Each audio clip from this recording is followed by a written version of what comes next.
Hi guys, wanted to come to you this week, and the title of today's conversation is Jesus, Elvis, and the Supreme Court ruling. All I ask you, listen to the whole video before you comment. What's really interesting is in Mark and Matthew, it says that Jesus could not perform miracles in his own hometown. Didn't say he wouldn't, he could not because of their unbelief.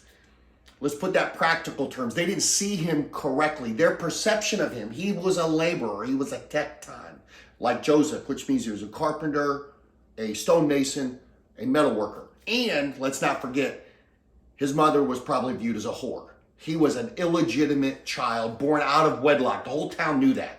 So here he is now raised up like he's the Messiah. This guy, are you kidding me? They couldn't get past their own perception of who he was, of how they saw him. That's the same problem the religious leaders had.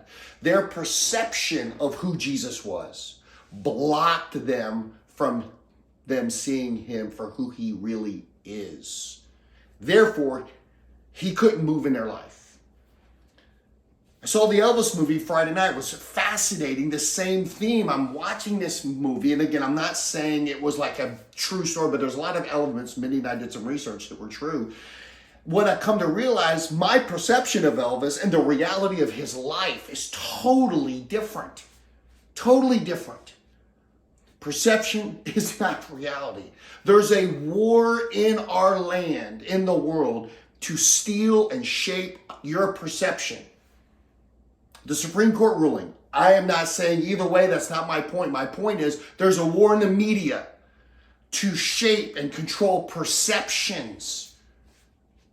My question to you, what perception do you have of God? How do you see him?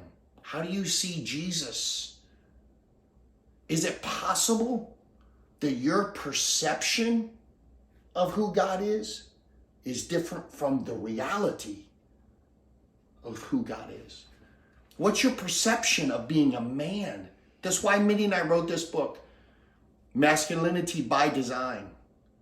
The purpose of this book is going to be to bring God's perspective, bring Jesus from the town of Nazareth to be the Messiah in his own hometown. Jesus said a prophet is without honor in his own family, in his own home.